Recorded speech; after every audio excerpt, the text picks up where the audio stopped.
Thank you for the opportunity to speak to you today. I'm Toshio Inui, CEO of Saisei Mirai Group in Japan. My talk is entitled COVID-19 Clinical Trial MAF, Macrophage Activating Factor and Integrative Approaches to COVID-19 Treatment. My talk starts with an introduction to COVID-19. Currently, the pandemic is still serious throughout the world with variants. But we have hope, and I'll explain the reason for this hope in my presentation today. My second topic is our clinical trial using MAF, Macrophage Activating Factor, for hospitalized COVID-19 patients in the Ukraine. I'll also explain macrophages and Macrophage Activating Factor, called MAF for short. Specifically, I will be talking about GcMAF, Colostrum MAF, and Whey MAF. After that, I'll talk to you about outpatient COVID-19 treatments, as well as bats. Why bats? Bats have some very important secrets that we should learn about. Introduction to COVID-19. Many people already know about COVID-19. COVID-19 is an infectious respiratory disease caused by a novel coronavirus named Severe Acute Respiratory Syndrome Coronavirus 2, SARS-CoV-2, that emerged in Wuhan, China at the end of 2019, resulting in a worldwide pandemic. One of the big problems is that COVID-19 can progress to severe acute respiratory syndrome with pneumonia and acute respiratory distress syndrome, ARDS. The other big problem is that the gene encoding SARS-CoV-2 spike protein continues to undergo mutations. So, SARS-CoV-2 continues to mutate. The mutations occur regularly during the viral replicative cycle. Most of the changes in humans do not give a selective advantage. This means that they usually don't end up replacing the pre-existing lineage. However, genetic variants of SARS-CoV-2 have been emerging and circulating around the world throughout the COVID-19 pandemic. This article was published in the journal Cell last year.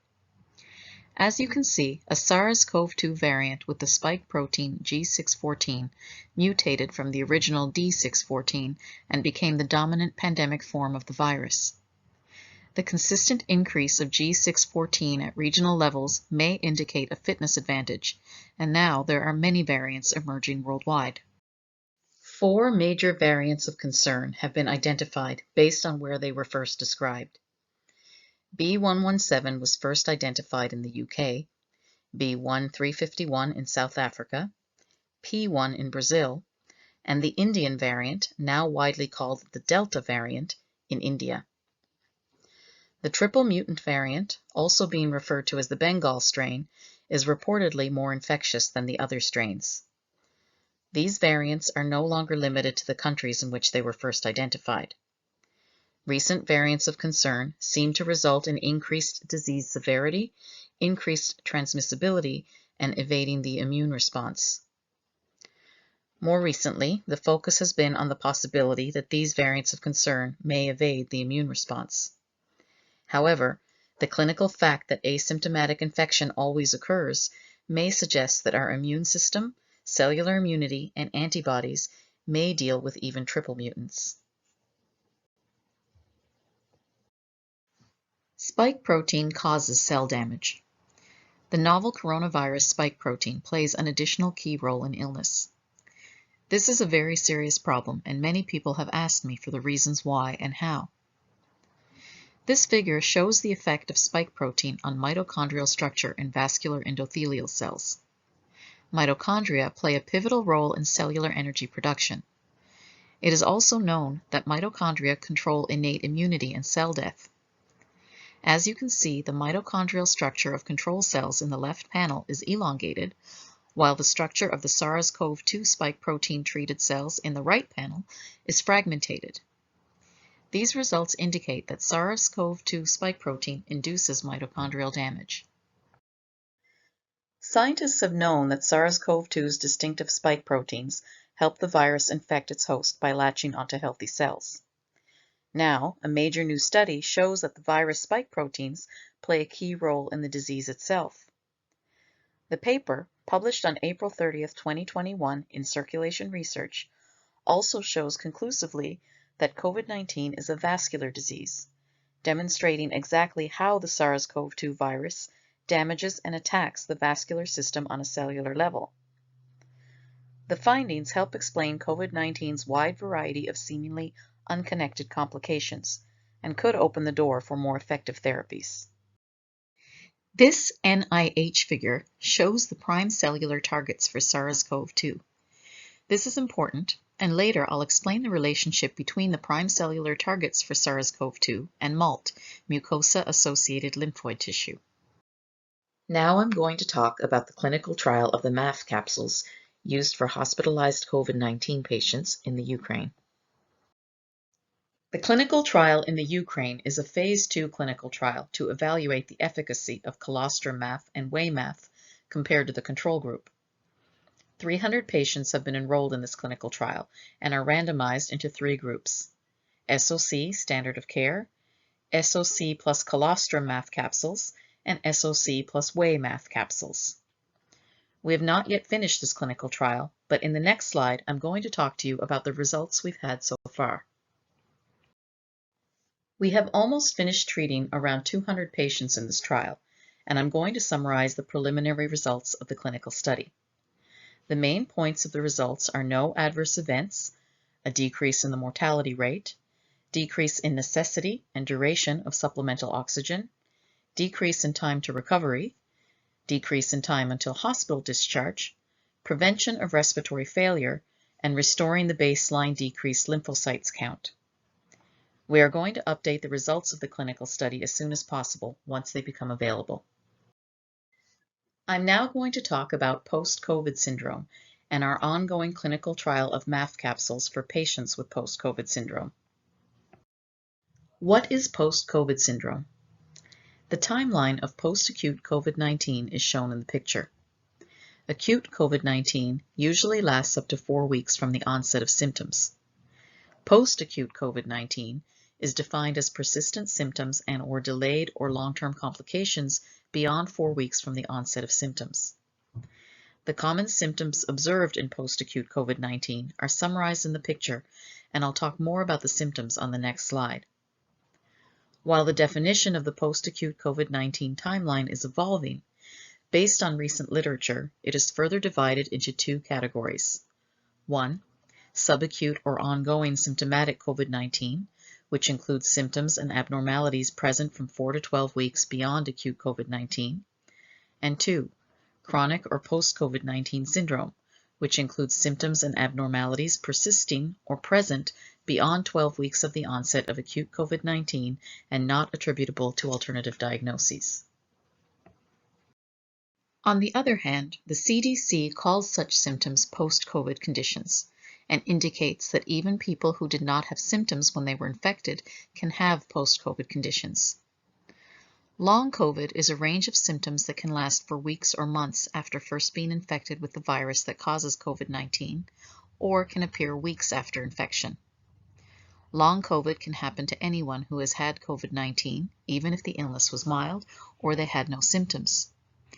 People with long COVID report experiencing different combinations of the following symptoms: fatigue, brain fog, headache, loss of smell or taste, dizziness on standing, heart palpitations, chest pain, shortness of breath, cough, joint or muscle pain, depression, and fever, among other symptoms. Multi-organ effects can affect most, if not all, body systems, including the heart, lung, kidney, skin, and brain functions.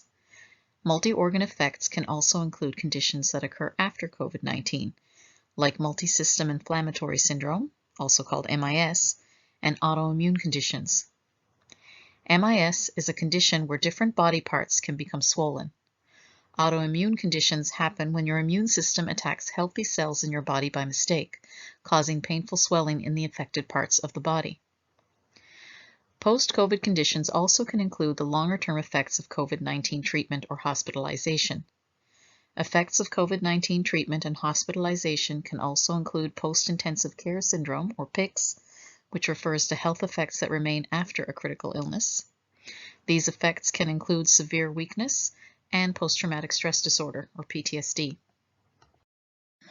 On this slide, I'll talk a little bit about tissue macrophages. Tissue macrophages are very important in post-COVID syndrome. Why? Many people have asked me about this, so I'll explain the reasons. First, tissue macrophages include tissue-resident macrophages and monocytes originally circulating in the blood. Second, macrophages exist in nearly all tissues throughout the body, fighting against pathogens, including SARS-CoV-2. Third, and most importantly, tissue-resident macrophages play critical roles in the repair, regeneration, and rejuvenation of damaged or even normal tissue. We have started clinical trials in Kazakhstan on the base of the National Research Cardiac Surgery Center of Kazakhstan. The study is called Evaluation of Immune Modulator MAF Capsules Efficacy in the Therapy of Patients with Post-COVID Syndrome. It aims to evaluate the safety and efficacy of the MAF capsules dietary supplement with the anti-inflammatory immune response modulating function in combined treatment of the post-COVID syndrome. The trial started in February 2021 and targets 200 patients with post-COVID syndrome, which were randomized in 2 groups equally. Group 1 receives standard of care only, and Group 2 receives standard of care plus MAF capsules for 30 days. The study of primary endpoints aims to evaluate the improvement within a 30-day period after the MAF capsules are administered, where the clinical efficacy refers to an improvement of life quality according to the Chalder Fatigue Scale and the post-COVID syndrome consequences and symptoms severity evaluation according to the ISARIC questionnaire. The study of secondary endpoints includes the evaluation of changes according to the Karnofsky Performance Scale and Numerical Rating Scale, and evaluation of MAF capsule side effects. The results of the study are under final analysis and due to be published soon on our website. Now I'm going to introduce macrophages to you. So, what are macrophages and why are they so important against COVID-19? Let's take another look at the prime cellular targets for SARS-CoV-2. When you look at this figure, what does it make you think of, or what might you imagine from it? For me, this figure brings to mind the mucosa-associated lymphoid tissue, MALT. This is because lots of immune cells are ready in these places against COVID-19. Cellular immunity is of course very important against COVID-19, as are natural and vaccinal antibodies. So what is MALT? The MALT, mucosa-associated lymphoid tissue, constitutes the most extensive part of the human lymphoid tissue. The components of MALT are subdivided into GALT, gut-associated lymphoid tissue, BALT, bronchus-associated lymphoid tissue, and NALT, nasopharynx-associated lymphoid tissue, among others. These constitute the largest macrophage pools in the body. What this means is that the macrophage should not be in a sleeping mode. Rather, it should be in a primed, activated state, such as what you would find in healthy young people. The MALT, mucosa-associated lymphoid tissue, includes huge numbers of macrophages and dendritic cells, as well as T lymphocytes and B lymphocytes. Macrophage Activating Factor, MAF, is aimed at directly activating the huge numbers of macrophages, switching them from a sleeping mode to a normally activated mode at these sites. As the COVID-19 pandemic unfolds, pneumonia has become a leading cause of worldwide death and will likely remain so for some time. Advanced age is the biggest risk factor for severe disease or death in patients with viral pneumonia, including COVID-19. Because alveolar macrophages play a critical role in the response to pathogenic viruses and bacteria that cause pneumonia, including SARS-CoV-2, reductions in alveolar macrophage numbers or function during aging might underlie some of the enhanced susceptibility of the elderly to pneumonia. Strategies targeting the aging alveolar macrophages will therefore be very important to restore their function in aging. There are many questions regarding COVID-19. For example, why does asymptomatic infection occur? What are the key cells against COVID-19? What are the key substances to enhance immune function? How can we activate the key cells?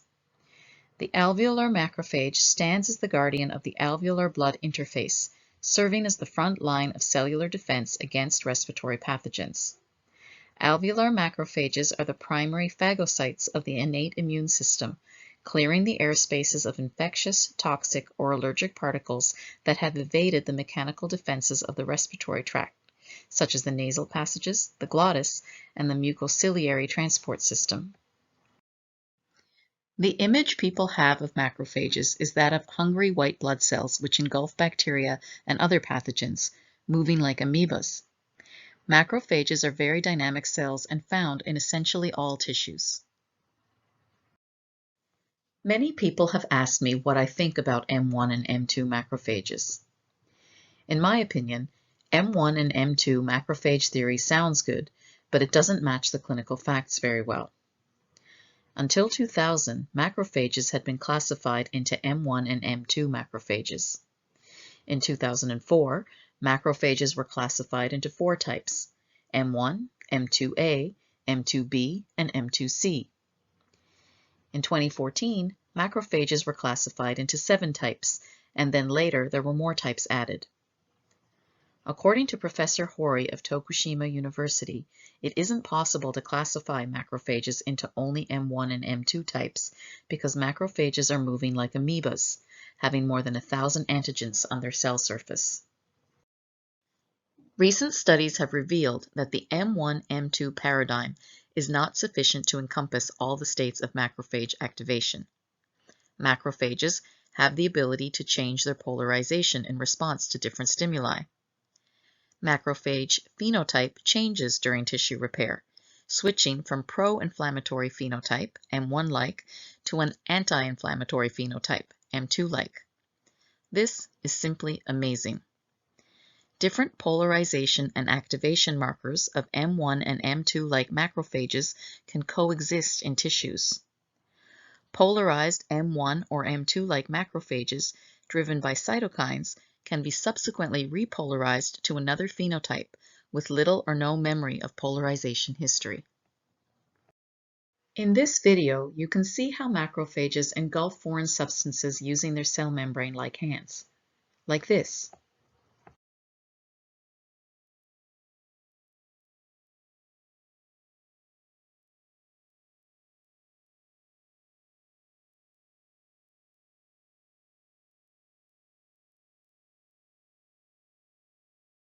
This is a macrophage engulfing small magnetic beads, and here you can see how a macrophage is extending its membrane to catch a bead. This is called lamellipodia. Once again, in this diagram, you can see how macrophages exist in nearly all tissues throughout the body, such as the brain, the skin, the lungs, and the gut. I'd like to emphasize how important tissue-resident macrophages are in terms of tissue repair, regeneration, and rejuvenation of damaged or even normal tissue.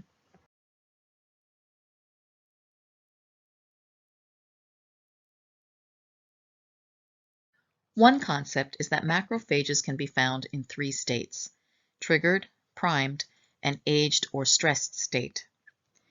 GcMAF therapy is believed to maintain macrophages in a primed, activated state, ready to combat pathogens without producing high levels of cytokines or inflammation. I'm now going to introduce you to GcMAF. So, what is GcMAF? What is Colostrum MAF? And what is Whey MAF? GcMAF is GC protein-derived macrophage activating factor. I'll explain a little bit about macrophages and the different types of GcMAF. In particular, second generation GcMAF, exciting new Colostrum MAF, and Whey MAF. And I'd like to report that we have succeeded in producing recombinant MAF in Japan. My hypothesis of GcMAF and oral MAF is that they could increase the number of young stem cells of macrophages in the blood and tissues, and they could work for rejuvenation of each tissue, having young and active innate cellular immunity. Here I'll show you 2 videos. The first video shows the control group. Macrophages are just passing by around the beads. The second video shows the group activated by new serum MAF.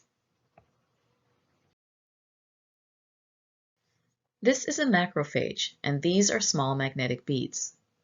These pictures were taken by Professor Nishikata of Konan University using a scanning electron microscope. In this picture, compared with the control group, you can see how a macrophage is ruffling its membrane.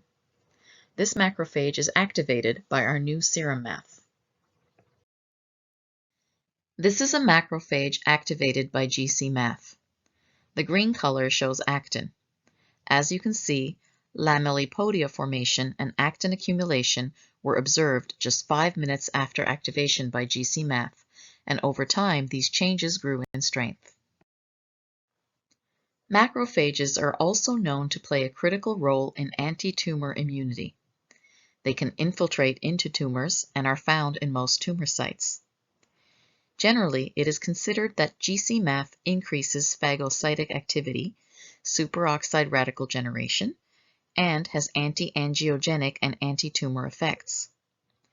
We have also observed that GcMAF increases the number of monocytes in the blood and increases the rate of maturation of dendritic cells in vitro, according to the experiments done by Dr. Kubo at Saisei Mirai. This experiment was conducted by Dr. Uto at Tokushima University. Colostrum MAF strongly activated phagocytosis of gut macrophages of mice. It induces almost the same level of potent activation as lipopolysaccharide.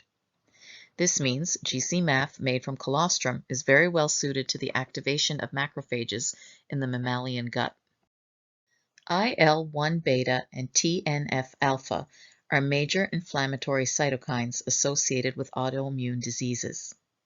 Our colostrum MAF does not result in the production of these pro-inflammatory cytokines. This next experiment was conducted by my colleague, Dr. Osaki at Tottori University. In this preliminary experiment, colostrum MAF induced elevated levels of helper T cells and killer T cells in healthy dogs. In this further preliminary experiment, colostrum MAF suppressed the production of IL-4 and IL-6. These Th2 cytokines are typically associated with allergic diseases.